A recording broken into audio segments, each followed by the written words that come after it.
Hi, I'm John Paul, and a really warm welcome back to my channel. Today, I'm delighted to be talking about a subject that I haven't really covered at all on the channel before, and that is youth mental health, so teenagers, adolescents. I understand that youth mental health issues, things like anxiety, depression, self-harm, are up about 60% in the last decade, despite, I suppose, increasing levels of diagnosis, medication, all those kind of things. Distress is going up, and this conversation is to look at reasons why that might be, and as importantly, how we as adults, caregivers, therapists can help with that. In order to have that conversation, I'm absolutely delighted to have on Dr. Will Dobud. He is an educator, social worker, and researcher down in Australia at the moment. He's written an amazing book called Kids These Days, which I completely recommend. It's co-authored by, I think it's Dr. Nevin Harper. Is that right? Yes.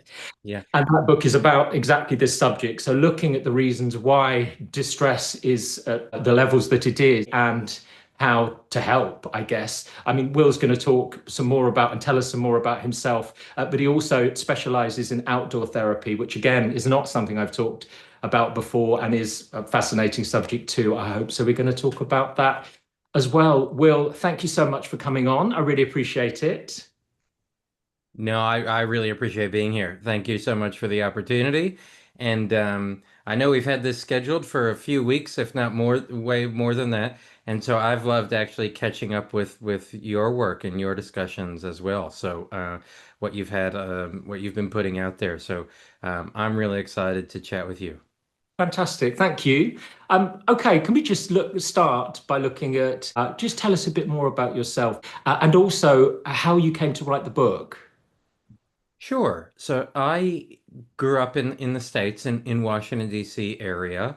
Um, and right away when it got time to figure out uni, I was a good musician. I thought about doing music theory and studying music. I wasn't very good at that. I hadn't yet learned how to learn. So I was a terrible high school student, got kicked out of boarding schools and all of these things. And I became a volunteer firefighter, so I started studying fire science at a local community college. Really hated that. Right. And then I knew like I had all these experiences as a teenager because I was a naughty teenager. I was couch surfed to a lot of therapists. I actually really liked sitting and talking to someone about real things. Like Mm. it felt more important to me than algebra. I just thought, this is interesting to hear what this person thinks, what I think. It was like the only time anyone ever took me seriously. Now, like I said, I don't know if it curbed my naughty behavior or if it is maybe that's why 30 years later I got a PhD and I'm got a degree in philosophy or something. I don't know. But so when I started I was still at the local community college and I took an adolescent psychology class and the rest is history. I had a great teacher, an amazing, engaging teacher, and I learned how to quickly transition and get good enough marks that I could go to the four-year university and study social work. And I've been in social work ever since. Now, the interesting part of my journey is the whole time I was working in the outdoors. So I was working at therapeutic programs, wilderness therapy programs. They're now on the sort of becoming banned list, which we can talk about later or not. But I loved hanging out with teenagers, and especially if we could do it in the outdoors. I just had no idea how to talk about it. So going to university, I started learning, they're talking about neuroscience or cognitions or these things. And I'm going, I get it, but I've also been having these great experiences with people that are only a few years younger than me at the time. And I was like, I really think we should look into figuring this out. How does this work? Because now when we, turning the table of me, what I knew as a young person going to therapy, and then sitting there being like, I'm supposed to be the helper. I have no idea what to do. I can't cite the latest neuroscience. I can't, but I knew I was good at connecting with kids and connecting with young people. So I studied social work through that time, got my Bachelor of Social Work degree, and I was fortunate I had, as someone without a father figure in my life, I was really fortunate. I had a bunch of adults who was, they would say things to me like, Will, there's an organization in Arizona. See if they'll let you go work there for a little bit. And then see if you can get it to upstate New York and see if you can. So I worked everywhere. And I had all these people encouraging me, not saying you should only work here. I think that was something really fortunate that happened to me. Like I remember one year I worked in the woods. I worked 2 weeks in the woods and 2 weeks off. So that's camping 2 weeks at a time with a group of say 8 to 10 kids.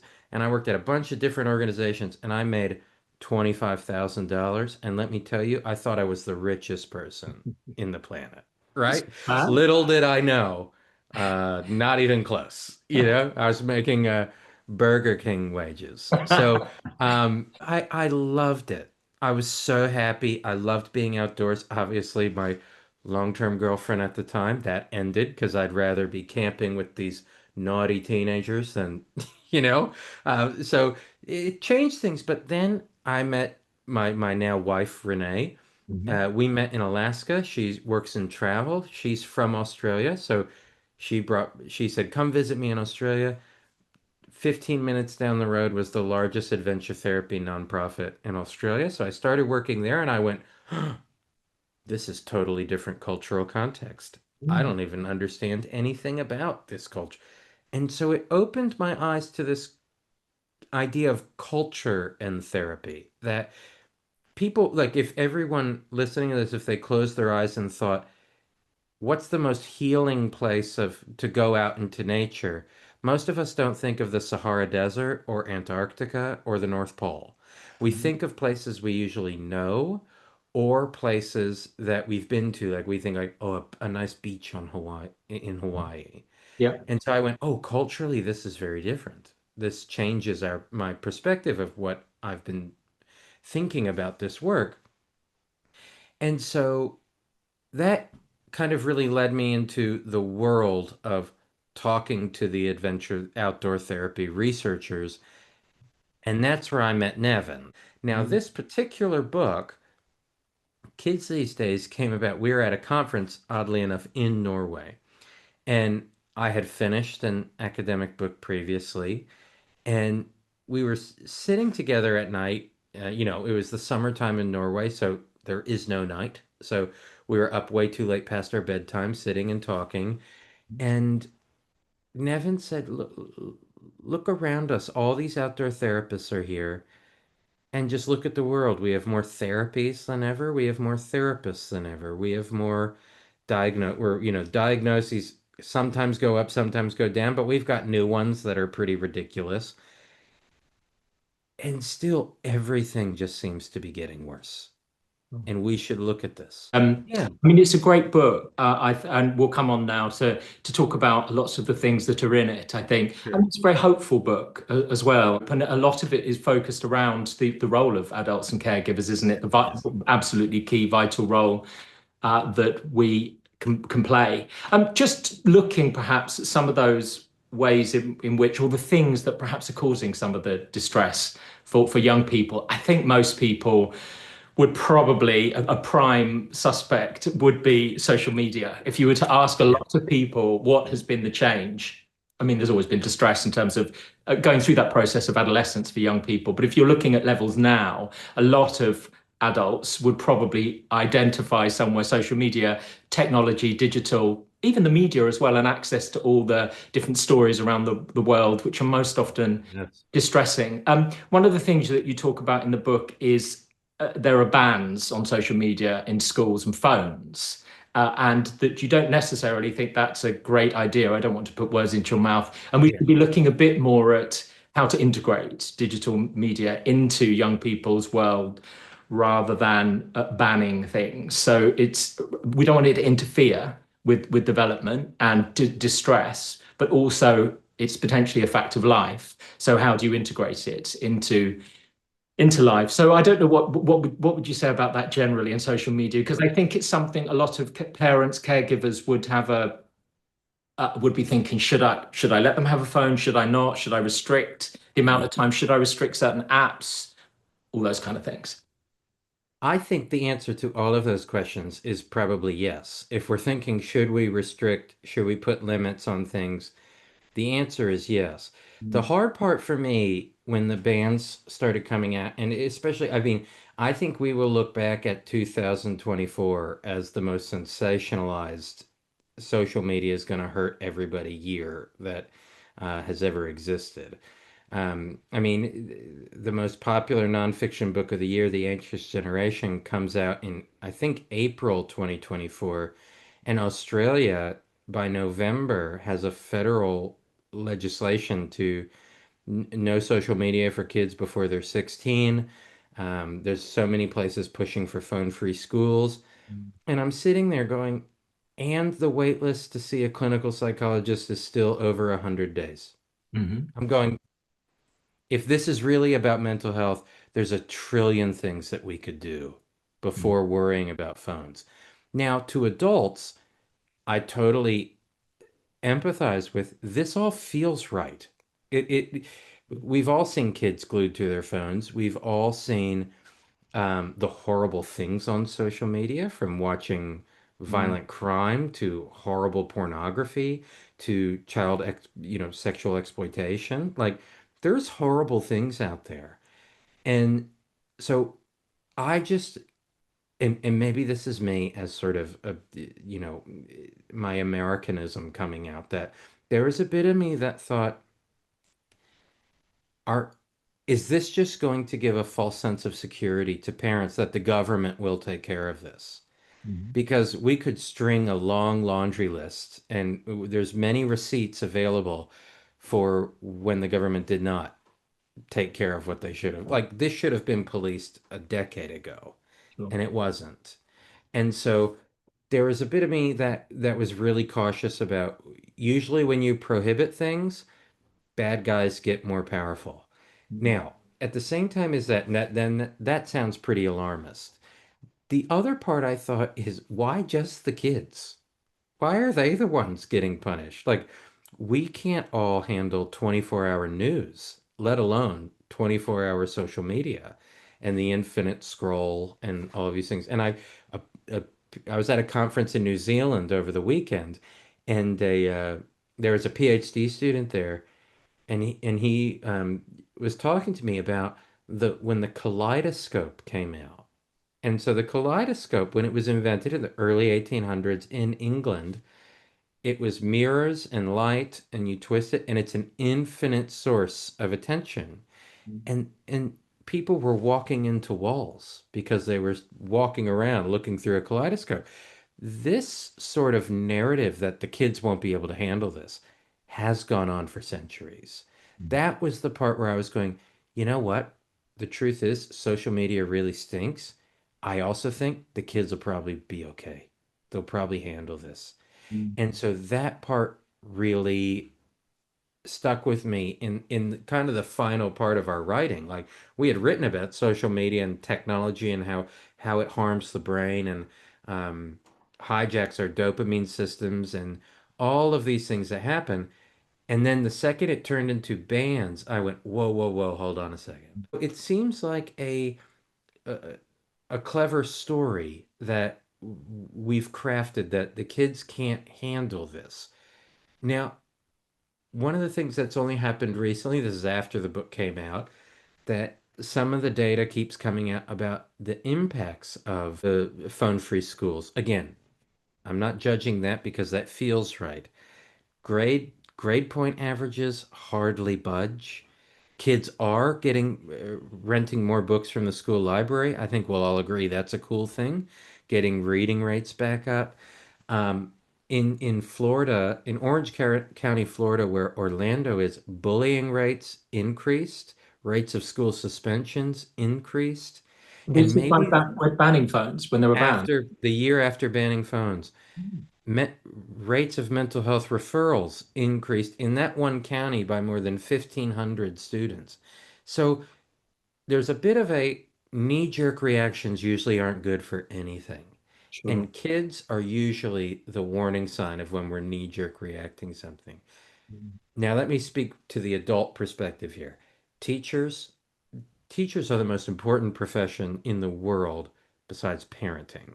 You Mhm. know, rocket scientists have teachers. So we have to find a way to make the lives of teachers easier. And if Mhm. that's banning the phones, I get it, but they still can't be pseudo psychotherapists all the time, every day of the week Mhm. in their classroom. They have to be able to become the person that they were when they finished their education degree and walked into the classroom open-minded, excited. This is going to be amazing. And then they're overworked, burdened. There's a crowded curriculum, too many things to teach, that we have to protect our teachers, our therapists, and our kids from Sure. bad ideas. Mhm. One of the things which I thought was really interesting as well in terms of social media for you, because I mean I have a daughter, that's her behind me actually. Picture of her. Yeah, probably. She's an only child, so when she was growing up, I was always thinking about she needed connection, and I suppose a phone. It wasn't from very young that a phone was a way of doing that, of staying in connection with other people. But it did worry me because of course, my profession, addiction, dopamine system. Can phones hijack that? 100%. Particularly. And I would always be concerned about was that effort to keep her connected somehow setting her up for being dependent on a phone for dopamine. The thing that I always noticed, and you say it in your book, I kind of half remember things, by the way, Will. I don't know if it was a story you told or something that Nevin would have written, I'm not sure. Yeah. But it was something to the effect of actually, even though they have their phones and they will be appealing to young people just like they are to adults in a sort of human dopamine system type way, if you offer an alternative, say the sort of outdoor therapy activity, being outside with friends, they will often put their phones down and choose to go and do that. And I always noticed that with my daughter. I think I catastrophized a bit actually about the addictive power of phones. I guess also we all have different physiological systems. I'm not a neuroscientist and how things work. There are probably differences between young people in terms of their systems and likelihood of addictive behavior or whatever it might be. But I did always notice that, and I think somebody said something similar, which is if we're given a choice of something that is more about. I suppose more natural in terms of movement, nature, being around other people face to face, we probably will more likely actually go for that. And just to finish on it, I suppose, if I'm looking at clients with addictive behavior, rather than stopping doing something which is probably linked to bans, that sort of white knuckle type, I don't want to I can't do this anymore. I must stop doing this in terms of the behavior. I think it's always the most helpful thing to look at what am I going to do instead? Why would I do Yeah. that when I can do this? And what is the this? So yeah, it was interesting that that came up in your book. Well, it's interesting from the therapy perspective, and then I think we can link this back to parenting kids today, which is inherently, I think it is more difficult for parents with all these things going on, and then the peer pressure of who has the latest gadget. You know, when I know for me it was who had the coolest clothes, Sure. like that was much lesser of a problem than who has the cooler gadget. Yeah. But there's similar things going on. In the outdoor therapy world, one of the ways I started thinking about things, and I've written a few, academic boring things about this, but like I would get referred a young person who, let's say, couldn't sit still in the classroom, was referred for, had an ADHD diagnosis, would get kicked out of the classroom for being the class clown and being a distraction and interfering with the teacher's curriculum. And we'd go outside, and I think every therapist has it. So I'm not trying to elevate myself here. But we'd go outside and let's say it's pouring with rain, and to cook our food we have to make a fire. And I watch this young person sit there in the rain, which is incredibly frustrating to make a fire in the rain. And they sit there and they fail and they fail and they fail, and then they make the fire and they're stoked with themselves. And Cool. I'm going, so there might be something environmental here. That maybe Mm. that kid is just telling you something about that classroom. And that's not the teacher's fault, no more than, I mean, sometimes there is egregiously bad therapy. Sometimes there's also just not a good fit. And so I think that there are times that if we turned everything about this youth mental health crisis into a youth engagement crisis, Sure. I think our we would change the way that we think of this. Yeah. Where if a young person doesn't want to be in your classroom, doesn't want to be in your therapy office, the truth is they don't want to be around you. Hmm. And so that means you either change how you're working with that young person. And again, this is a ideal world because teachers have it so busy.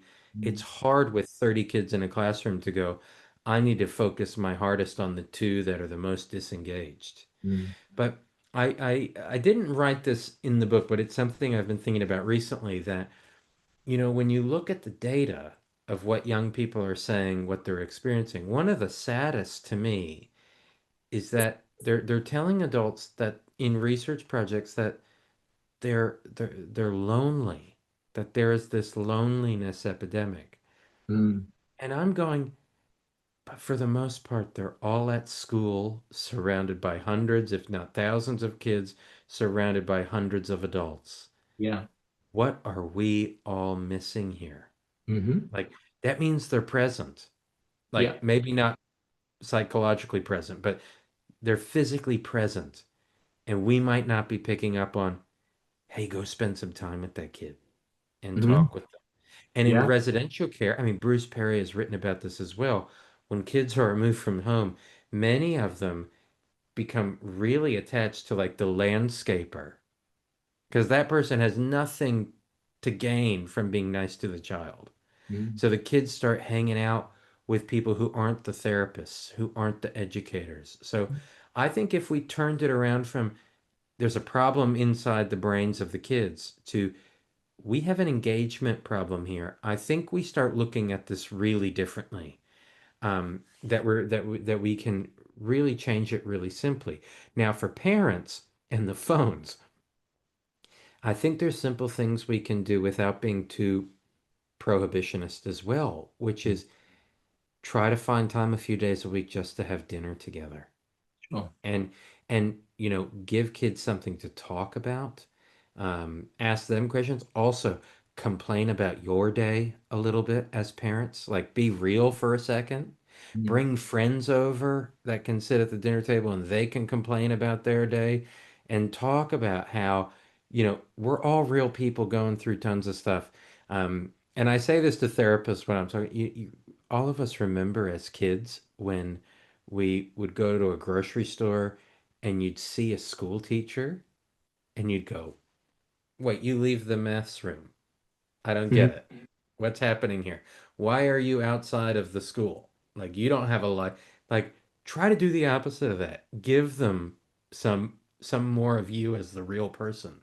Sure. Um, and I think that's what my research projects, interviewing kids, um, being around kids, raising kids of my own, that has been, I think, what is the most important thing is whether it's a phone or not, they want to know who you are. And Mhm. if you give them something good to imitate, usually good things happen, I think.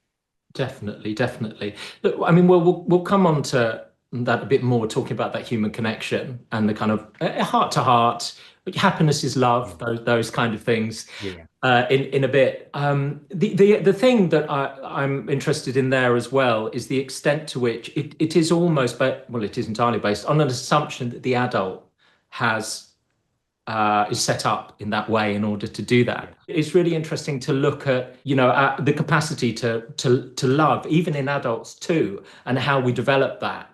Because what I'm saying, I suppose, is we may not necessarily be in a position to do that currently. It may be Yeah. that there are important things that an adult parent caregiver can do in terms of their own personal development to enable them to do it with younger people. Just before we go on to that, we just looked a bit at social media. And another thing which is really interesting, it's kind of connected to apps, I suppose, and social media, which I thought in the book is when you're talking about I suppose the unhelpfulness at times of labeling younger people by the kind of psychiatric or psychiatry Mhm. industry, but also the idea of self-labeling, that young people, adolescents on social media might develop an identity which gives them a lot of traction on social media, a lot of connection, but then they can almost become that identity.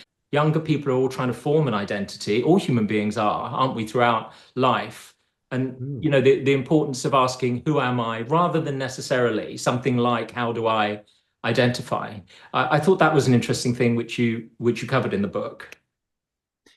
Yeah, I mean, I'm currently in Adelaide, South Australia. I am a stone's throw, like 5 kilometers from the Dulwich Center where narrative therapy emerged. There's this therapy near where I live that is all about externalizing problems and helping people not identify their problems with things from a dominant discourse. And today, what we felt was the dominant discourse is how do you identify? And Mm, I just kept, politically, I felt uncomfortable with this. As someone that even when I go back to the States, I still go to West Virginia and visit my friends who do not align with anything that West or Washington, D.C. has to offer, you mm, know? But they're not racist, they're mm, not homophobes, they're not any of these things that I hear them called. And mm. I go, they only vote based on who's not going to build a highway through my wilderness. Sure. And so I found myself when I started thinking about this book, I was doing a research project at an alternative school here in Adelaide. So I interviewed about 100 kids at this school, and it was really cool. It would have been a place that I would have loved to have gone to as a high school student. Mm, Music rooms, art, artsy things, really groovy teachers, not many rules of forcing you, work at your own pace, all these sort of things I would have been great at. And when I interviewed the young people, again, I'm going to make up the number here and misremember a little bit. I would say 80% told me I have undiagnosed autism, I have undiagnosed ADHD, I am neurodivergent, mm. I am this, I am that. And all I thought is, where did these ideas come from? Sure. Because it may be social media, but at the end of the day, that still means it all came from adults. Sure. And and listening to that, all I thought was, because I was only there as a researcher, not in my role as a clinician. And I thought, I wonder how the adults interact with the young people about this. So I started delivering some training and I said, instead of saying to these kids, what does it mean that you are this? Mm, Start asking, tell me where these ideas come from and what this means for you. Ask some bigger questions, you know? And we use the example from Alice Morgan's What is Narrative Therapy book, which is right here. okay. I'll show it to you because it's my favorite narrative therapy book. It's this big. And it has it Like a has short book. comics, it Yeah. has Comic Sans font on it. It's fantastic. And Alice Morgan tells the story of I am a good driver.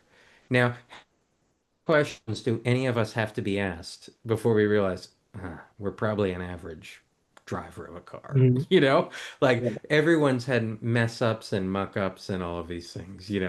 So the whole I am part really started to make me think this is like an infant saying I am a good walker or a bad walker. It's like you're not even there yet. Mhm. But we can't do the thing that many of us naturally want to do with adults when your kid comes home with an eyebrow ring and says, I am a punk. You cannot say, no, you're not.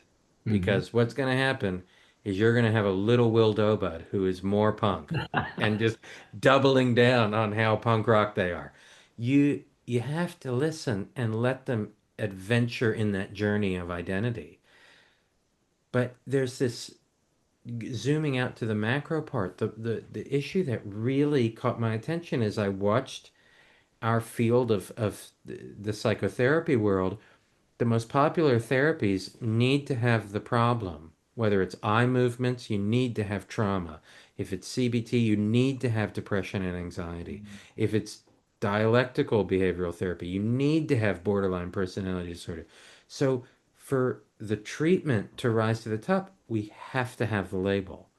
Now, that to me feels really, when it comes to children, because we know many people feel a sense of euphoria when they, oh my gosh, now I realized I'm not totally messed up. I feel a bit normal, Mm, understanding the diagnosis. So we want to get to a point where if they are going to be labeled, if there are going to be given a diagnosis, we also want to help them then go, now what? What sure. happens now? Not let it creep in to become, this is just who I am, which Mm, is inherently, I think, a little bit limiting for a lot of people. mm, I'm going to put on my academic psychotherapy hat for a second. One of the coolest things about psychotherapy research, I was just at this conference last weekend, and someone came up to me and said, I really like the quantitative research, didn't love the qualitative. And I go, okay, but you know what the coolest thing is? If you control for the relationship, the quantitative tells you it's all relationship. The qualitative tells you it's all relationship. So okay. it's one of the only things that they both really align. And can we talk about relationship maybe if we're looking at Yeah, ways to help, and then perhaps talk specifically about outdoor sure. therapy and the kind of safety side of things, being too safe potentially in life, being overprotective of Yeah. people, mastery, challenge, those sorts of things. But if we're looking at relationship, there's a huge point in the book about the importance of connection, ultimately, heart to heart connection. Mhm. I suppose loving younger people and the profound effect that that's going to have on their well-being. As I've said, there is something about that for me, and I'd be interested to know what you would say about that, which is based on the assumption that perhaps that adults are choosing to do this other, whatever the alternative would be, and Yeah. that we have all have the capacity to do that. I think very much on an underlying basis, all parents, or the vast majority of parents, would absolutely love their young people, their children, so to speak. The thing that often is not necessarily happening in the way that it might is how loving somebody is. So the kind of qualities on top: patience, attunement, empathy. And the reason for that isn't necessarily, I mean, I suppose it could partly be because we have so many obligations and commitments and our own phones and whatever else, and we've set Yeah. up life like that. But I also think some people themselves were not given that when they were growing up. That wasn't modeled. That wasn't where the energy went in their own beings. They weren't attuned to by their own caregivers. Let lived in the same environment. Nobody was quite looking or leaning into it, or being able to tolerate what they think and feel. So some of it is that I think caregivers, adults, don't necessarily have that to give. I loved what you sent me a few weeks ago when you sent me sort of this question. I loved this question because you're absolutely right. And I think one of the things I learned the most when I started running my own nonprofit here in Australia was I would get these kids and I felt very comfortable working with the kids and I was like, this is not a naughty kid, this is an awesome kid. And I'd meet the parent who's going, they're not coming home on Saturday nights and they're out all night or they're self-harming or they're doing all this risky behavior and we have no flipping idea what to do. And if I responded to them with have a heart-to-heart relationship, I think I'd get fired as their therapist, Yeah. you know? So you're absolutely right that this is such a fair um, talking point about this. And I think a lot of times, if we take, you and I as therapeutic people, one of the things is a lot of parents, and this is, I did not want to write a book that shamed parents because any parent reading the book is probably reading it because they're doing their best. Yeah. And I do think it's a small percentage that actively want to hurt their kids, even though I mean, you're a parent, I'm a parent, we all do. So that's that's inevitable, Yeah. right? That's why it freaks us all out when we realize we're becoming our mother. Because we go, I could never become that. Oh no, look at me now, right?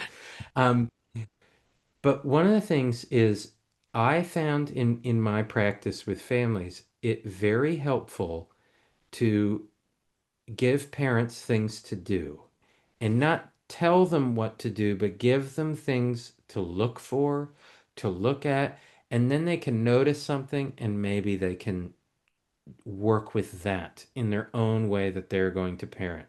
This is why, to me, I found, well, take your kid's phone at 8 o'clock. It's just going to start a huge fight at home. And maybe you have to do it, and that's what needs to happen.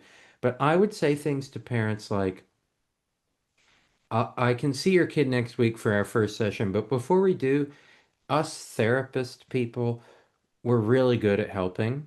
We're also really bad at not knowing what not to fix. So, can you just write me a list of 10 things you really don't want me to change about your child? Mhm. And then when the parent sends me that, I say, can you just focus on these 10 things next week and tell me what you notice? Yeah. Because this amazing thing happens that all of us, even if we are, this is why we have the title kids these days. Everyone remembers how awful puberty is. Mm. Everyone remembers how awful teenage years are. Even if you were the popular kid and had this great teenage years, it was still awkward. You still had to, kiss somebody for the first time. You still had to do a job interview for the first time. It's weird. It's awkward and bizarre. And I think if adults could simply just remember what that was like for them and Mm. who were important people in their lives, things you would change the way that we think about kids these days. Mhm. Lazy, fragile, annoying, can't get off the phones. We'd all stay on the phones even if we had them in the 1980s. We'd all be right there. Mm. The other thing, and this is the example we use in the introduction, that when a baby learns how to walk, adults are super present, but they don't interfere. They only block off things. So you make sure the stairs are blocked off.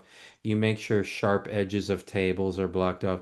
And then you sit and have to deal with your own anxiety while your child fails for 6 months. Mhm. And you go, and when they fall over, what do we do? You're okay. Mhm. You're all right. And then, your baby gets a huge knot on their head, and you go, oh my gosh, I'm a failure as a parent, and isn't this terrible? But your baby's adventuring and learning how to walk. Mm. Now, your 13-year-old or 12-year-old or 11-year-old doesn't, for the most part, does not even think about walking anymore. But now their brain neurologically is starting to dump a ton of information. Their ability to speak to you coherently is like deleted, like deleting your recycle bin on your computer. Mhm. And then that's immediately when we start going, how do I fix this? And the truth is, what I think I wanted adults to take away is start triaging what's really important. That your teenager being annoying is the most normal thing a teenager could do. Mhm. And then if they can't sit still in the classroom, that's normal. It's only in the last 200 years we've had compulsory schooling anyway. That is a blip on the radar of human evolution. Mhm. So I think the big thing is we have to work on our own anxiety about, okay, my kid's okay. Sure. This is okay. Mm. They're gonna be okay here.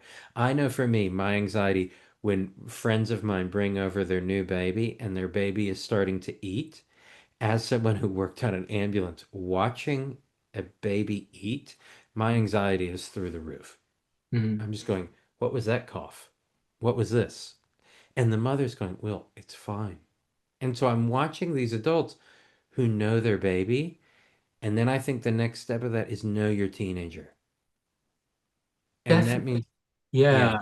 I also think there is know yourself as well, isn't there? It's an anxious disposition, if we look at it like that, runs through any age. And if that is something that internally it's how as an adult we experience ourselves and the world, we are absolutely going to possibly catastrophize with a teenager rather than they need us to pay attention, but I don't think they need catastrophe or us imagining catastrophe. But I guess that again goes back to managing our own anxiety generally in life, doesn't it? So I just wonder with your work, because you will work with families, the yeah. teenager, talk to the parents. Do you ever say to parents, I think you probably ought to, you may not say it this explicitly, Yes, but I look, know what you mean. look Yes. at how you see yourself and the world actually. Do you ever look at the parents and think, unless and until they reframe things themselves, perhaps in the world, how they see themselves in the world, and therefore their teenager. Yeah. It's going to be difficult. Yeah. So we used to do when we were doing our expedition work in Australia, parents had a workbook that they would work through every day of the expedition. And I just said, it's easy. It might be a half hour a day, but I'm not taking your child to fix them if you're going to do nothing, Ah, right? And it wasn't a blaming of the parent. It was a, we're all working here because yeah. I have to learn how to work with you, and I have to learn to work with this kid, and this kid's gonna have to learn how to work with me, and you're gonna have to learn to work with me. So we're gonna figure this out. So another thing parents can do, um, and this I think is a simple like sit down bullet point, open a document on your computer. You can do a resource audit for your kid, which is basically what I said about ten things that you don't want to change, and Mhm. also a resource audit for yourself. Because when you're in the teenage years and it can feel like um, nothing's going the right direction, anytime in parenting, even parenting an adult, when it feels like nothing's going the right way, is also start asking yourself, like, what's the bravest thing I've ever done? Sure. Mm. And what is what what was the happiest moment I had when my child was born? And start bringing history. I forget the term that my co-presenter said this at a conference that in um in some Aboriginal communities here in Australia, I think they call it like I don't want to ruin this, but it's like long seeing time in a long form. So if you're sitting on a rock next to a stream, thinking, how many people do you think have sat on this rock? And Mm. then you start going really far back. What do you think they thought when they sat on this rock? And this could start to think like existential crisis, right? But then how many people are going to sit on this rock? Would you bring your kids to sit on this rock? Are they going to bring their kids to sit on this rock? What's this all going to mean? So instead of going, I know everything can feel like crisis. And then when there's a calm, that's when you do the work. Sure. That crisis is too hard to do the work because we're elevated, we're unregulated, everyone's unregulated. But and this is an example I use talking to parents like if you've ever been in a bad kind of relationship and you're fighting with each other and everything stinks and it's a Friday night and you're sitting next to each other on the couch and someone turns on the TV and you go, I don't want to watch that show and they want to watch that show and you're sitting there and then you start doing these things that are like they're so human where it's like, why do they breathe that way? Isn't Mm. that annoying that they're even breathing loud? Look at them eating with their mouth open. Isn't that annoying? Instead of going, you're sitting on the couch next to each other and this is nice. Like Sure. this is different than fighting, you know? But like I don't mean to like uh infantilize big problems because there are big problems. But I think a lot of the work comes in what you're saying. Actually, who am I in Mm. this relationship? Mm. That when I get uncomfortable, what do I do? When I get anxious, what do I do? Definitely. Just it is interesting what you're talking about when you were saying to sort of young people to focus on the strengths in some ways, things that you wouldn't change. Somebody was saying about when working with men. I know this is a very generalizing theme, That's okay. but Yeah. not to go too straight to what the struggle is and to focus on strength before struggle Mm. in some ways because and I just wonder as well, with adolescents in your experience, we're somehow focusing on their strengths and the things that they do well. And in fact, outdoor therapy enables you to do that because, if you're looking at challenging and people being able to do things that they're proud of, so start a fire in the rain, what you're building is somebody's sense of what they can do and how they are able to achieve things. And I also wonder, sorry, it's a long question, but in terms That's okay. therefore of and therefore for caregivers, parents, are there ways in which we could help children, young people, Totally. in as far as doing that? I mean, we don't necessarily have the wilderness that may be open to you, but are there ways in which people could bring that into life? Absolutely. So think about something like if you're in a city and the rise of escape rooms, right? Mm. And escape rooms are you're put into a puzzle and you have to solve it. And if you fail, the person will usually help you or say, come back next time and you'll get a bit further or whatever, however they work. Mm. In the outdoors, there's this inherent belief when we take someone outside that they're going to figure it out. Mm. So, like, we might help them tie a hook on a fishing line, and then we say, here's how you put your finger. But we all, whenever we're teaching a young person to fish, we go, now you cast it. Okay, try that again. That wasn't very good. Try it again. And you'll get it. So you're scaffolding up the experience. Where outdoor therapy has been really I guess, undervalued in the scheme of mainstream mental health is it always feels like character building and boot camps. That we need to take people outside, toughen them up, and then life will be fine. But the truth is the softer approach of come outside and we're going to make sure that you have an experience that again engages you. This is me and the engagement problem. Mm. Um, and so we wrote about this that success and mastery. The first time those words were used together was a child and adolescent psychiatry conference in the 1930s. That the most important thing we could do for kids is give them experiences of success and mastery. Mm. Now, Outward Bound, when that was the model of Outward Bound was kind of uh, looked at, like, what's the theory behind this? They said it's all success and mastery. That was in the 70s. And I'm not saying I don't work for Outward Bound. I don't get a pay clip every time I say, their name. So, um, but I started thinking about this, and then I looked at psychotherapy literature from the 60s, and there was this notion that p- clients or patients have to actually feel like they're mastering something. So if it's mindfulness, we're not going to force someone to do mindfulness over and over again if they feel like a loser doing it. It's not going to happen.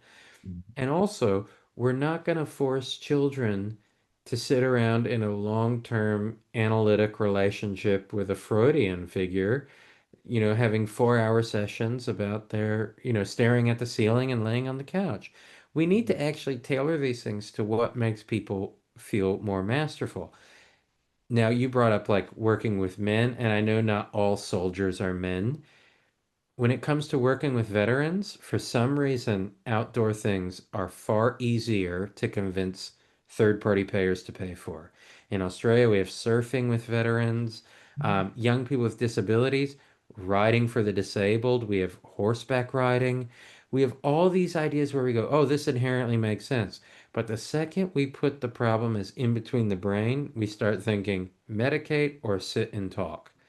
And so for outdoor therapy, we should really be thinking, how can we facilitate experiences that do not have to be that adventurous? I've done veggie gardening with Mhm. kids, you Mm. know, getting your hands dirty, tracking animals, going and walking around, and there's apps on the phone, learning about what the plants are, Mhm. looking at the stars and learning the constellations. So you can use the phone if you're not a particularly outdoorsy person. Geocaching, the amount of therapists I've met who are geocaching with kids Mm. in their therapeutic work, going outside and finding something or failing to find something, and then that young person gets to see how you react to, well, at least it was fun to walk around this neighborhood for a while. Mhm. So you don't have to go out to, Greenland to go find adventure. It's everywhere. Mm. So it's more of a mindset than a what the activity is. And Mm. so I think that's the same thing with therapy. It's more of a mindset of helping more than what if you're doing CBT or ACT or DBT or EMD or whatever of the 1,000 therapies. So mastery is a good clue. And what the research shows us, and again, this goes back to kind of what I'm trying to really say loudly these days, that we have an engagement problem. If you focus on mastery early on in therapy, you'll probably have an engaged person because they'll think, I could feel that again. Mm. And then that can be really cool to work with. And then if they you talked about like strengths as a, a promoting resilience factor. What can happen is then when they fail, they still know they've had it before. So then they'll come back and do something else again. So the outdoors is kind of just an interesting case study. Like I said at the start, I don't think everyone has to go outside or work outside or anything. But we have to make sure that if we're going to do some long-term talk forever therapeutic intervention, if you do want someone to stay, you got to start early on some mastery. And Mm, that usually means working with people's durabilities. Work with what their coping strategies that they have that are positive, not mm. necessarily just starting with what's wrong with people. Sure. Yeah. I mean, I guess also there's the part about being outdoors that it does have an effect on the nervous system, doesn't it? When you're talking about choosing the time to talk to somebody about something, people will often say go for a walk. You're not necessarily face to face. Of course, most therapy is set up face to face, eye Sure. to eye contact. But I guess you might be looking down at something. Again, I remember somebody saying with men talking to each other about problems. There's a group here called the Men Shed, and they sort of Yeah. fix a lawnmower together, or not that I'd be very good at doing that, but uh, I got no skills in that regard either. Yeah.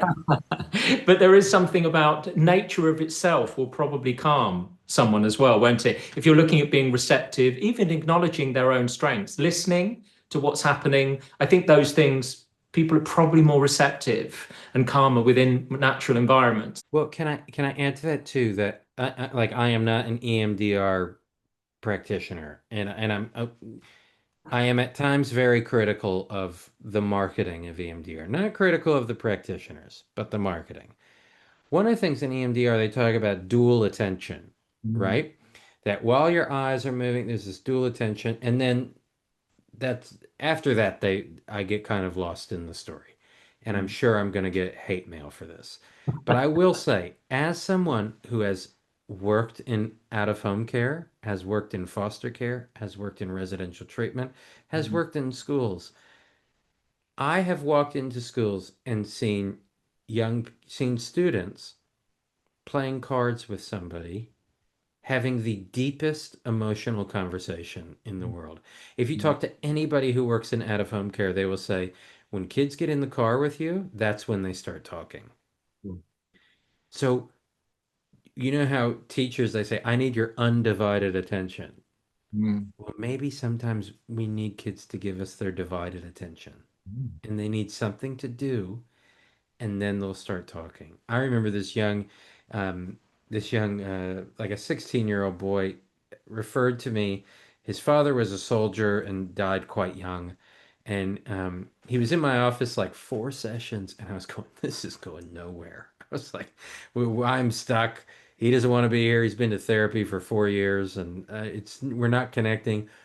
And I said, even though he wanted to work inside, I took a risk and said, I called his mother and said, I'm going to take him canoeing next session. mm, So I'll come pick him up from home, and if he's game, like obviously if he doesn't want to, that's okay. I was like, this is what I'm thinking. I pick him up in the car. We go canoeing. We are in probably half a meter of water, like nothing. And I just lowered an anchor, and it was beautiful. So we're back to back. Like I'm staring at the back of his head. And he just said to me, none of this would have happened if my dad was still alive. mm. And I Gosh. didn't ask anything, didn't say anything. And then we had this really wonderful conversation. Mm, And so sometimes the emotional intensity is so much that just doing something together where both of you have an invested interest in the activity mhm, means both of you are present together. And I think for a lot of people, that's hard. I mean, I know therapy works for the most part very well. That can be hard for two people that have two different ideas of what's going on or the purpose of the therapy. So having an invested interest in something, mm, I think can be a really good idea, especially with young people who don't, their brains aren't ready I don't want to say that as a kids these days effect, obviously, like, but it's really hard to sit around and talk about how your early years and adverse childhood experiences have led to you having this dissociative, you know what I mean? It's too big. Yeah. So sometimes doing things, getting outside helps distract the unimportant stuff. So you can Yeah. get to the important stuff without all the emotional intensity. Absolutely, yeah. Just on the mastery side of things, almost sort of coming to an Hmm. end, but Yeah, sure. what do you say about mastery, practically reflecting mastery back? Is it the activity, do you think, and then somebody achieving something and you doing that together? That is mastery, or would you be actively saying to someone, "This is amazing what you're doing"? Oh Do you know yeah. what I mean? Is it a more explicit thing than someone mastering something? Oh, is there an active role you play with I people in, think in reading back? I think the worker has to be very mindful about making it sound like um I'm trying to think of a good example here. Look at like the medications. Medication, the client takes, let's say, an antidepressant and they start feeling better. And simultaneously they start doing things in their life. Maybe they go ask someone out on a date. Mm, Maybe they go and um apply for a job. Maybe they go to school for the first time after not going to school for a long time. mm, That's when, even if the medication helped with that, what we want the client to internalize, or the young person to internalize, is how they were able to do that. So, how are you able to do that? And the first answer they'll give you is, I don't know. And say, no, well, then make it smaller. Tell me what you were thinking getting out of bed that day. So you want them to own their story. yeah, Like you might say something like, I mean, I know there was a long time that you weren't getting out of school, getting out of bed. Something must have been different that day. What was different that you did this? So it doesn't matter what the cause of it is, we still want them to internalize it. sure. How did you stick with making that fire in the rain? Mm, How were you able to sit still in class that day? What difference did all of that make? That we want to keep finding a way that people own their not only their strengths, but they own their change story as well. mm, That it has, that's what makes it more sustainable. It's less about us. You mm. know, with all your experience and so many people listening to this, we all know there are people that will call you and say, "Oh, you changed my life. You're amazing. This and that." But the greatest thing is that we don't need that. We don't need that to keep doing our job. Speak for We yourself. know. Sorry, say that again. I said speak for yourself, Will. Exactly, exactly. I'm kidding. But the greatest thing is, I know that I was somewhat important in Mm, facilitating what they did. I can never tell someone to say no to drugs because I'm not going to be there, sure. you know? Mm. So when they do it, I can't say that's because of that session we had 3 weeks ago. Yeah, I'm going, tell me what happened. It's definitely. amazing. Them identifying how that is their own internal skills It's and how they've there. been able to do that and make that change. Yeah. Totally. Mm, Absolutely. And I yeah. think if we could get a bit more of that where we go do things together, and while we're doing things together, we notice what the other side, what the people that we're trying to work with or the people we're parenting, how Mm. they're behaving and going, I'm witnessing something that's kind of cool. How did you do that? You know? I think that stuff is really interesting where we get bogged down in problem talk all the time. Mm. And if we're focused on problem world, we're missing out on the everyday little good things that happen that are actually way easier to amplify than Mm. fixing these big global problems. Definitely. Yeah. Well, I know this wasn't something that I don't think we were going to talk about, but if you get into you know, politics of things, Mm. one of the things, and as I was writing the book, and like I said, I'm from Washington, D.C. I cannot land back at in my hometown and within 5 seconds get asked about politics. Mm. One of the people that endorsed the book, Kurt Gray, he's a professor of psychology in Ohio and a social psychologist and writes about moral panics. And he says sometimes if you're ever in a political divide, so say like immigration, this is something relevant to England, the United States, Australia, like the places that you and I frequent. Instead of saying, why does the other side, why are they so wrong about their viewpoint? Mm. Just ask, what are they trying to protect? Mm. So when kids are acting out, what are they trying to protect? Mm. And usually it's probably saving face, or if we want to get put our trauma lens on, they're trying to regulate themselves. They are trying to protect themselves. They're trying to Yeah. feel better. They're not trying to be naughty. They're trying to feel safe.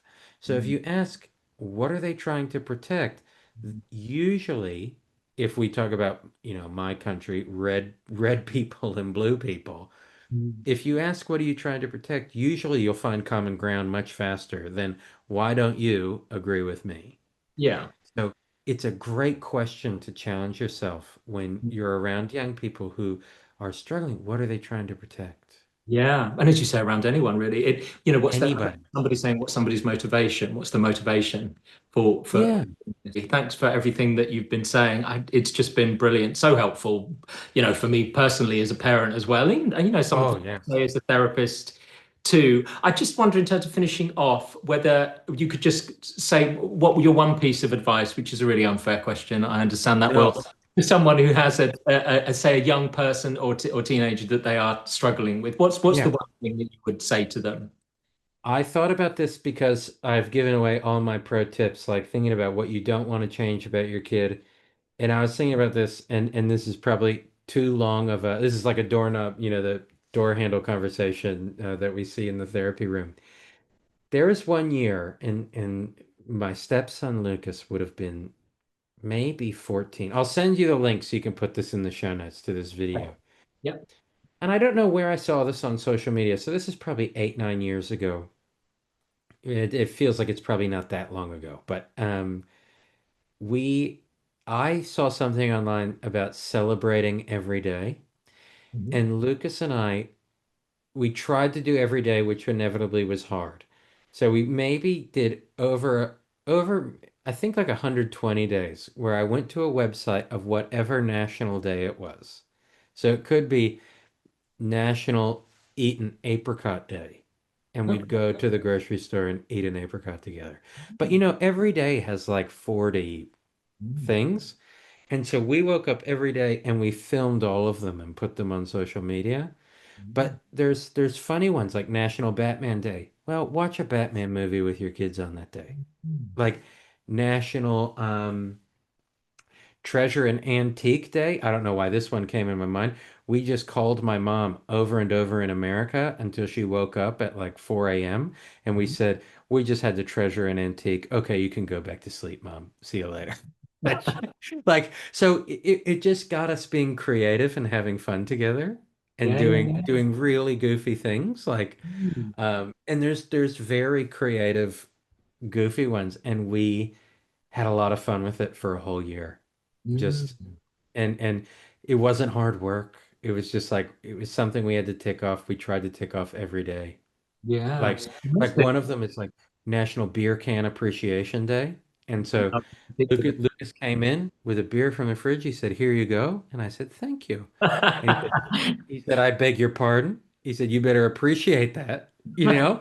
And so we had fun doing these things together. Like one day, Manatee Appreciation Day, we printed out like 100 pictures of manatees and we put them all around the house and made, you know, Isabella, the older sister, and Renee really annoyed that we forced them all to appreciate manatees for a day. To celebrate every day gives you something. If you're stuck, go, here's the list. Which one do you want to do? And it Mm. might be banana bread day. Bake banana bread together. Like do little things together. Less trying to change everything is too much. So don't change much. Change Mm. little and Mhm. do little things, and that will snowball into bigger things. Mm. But I'll It's a send you that link to that video. It's pretty funny. do that. It's a brilliant idea, I think. It was so fun. Like, and it was ridiculous. Like, um, I mean, all the ideas I can't even I would come up with all of them. Like, they're so funny, and we had fun with it. And I mean, he's 21 now. I would have maybe 15, 16 when we did that. and it was really fun to do. Like it wasn't a punishment. It was like, which one are we doing today? I'll absolutely put a link to that below this. Yeah, Also, of course, I'll to the send it to you. book, your brilliant book. I really enjoyed it. Thank you. Along with Paris Hilton, thoroughly endorse it Yeah, as well. yeah. It's been so lovely to speak to you. I really appreciate Uh, it. You've been so open, all your experiences, and also practical things for people to do. I think it's been fantastic. So thank you so much. I really appreciate it. John Paul, I can't thank you enough for letting me come on here. And I've, you know, as you said, with me being open, I'm a pretty open book. I think Google used to have, I don't even know if it's still their mission statement, but share everything. Mm, So I hope people enjoy the book. I mean, Nevin and I both tried to write it so that it's not a hard read in the sense of you can get through this thing. It's not a dredge. But at the same time, if anyone wants to contact me, I'm a pretty open book with things. So fantastic. Okay, well, anywhere on social media, anything like that. So and we'll put absolutely. links So to I all of really that, appreciate it. your social media website, all those things below the video. So yes, hugely appreciate it, and thank you so much. Thank you, Jumbo. I really appreciate it.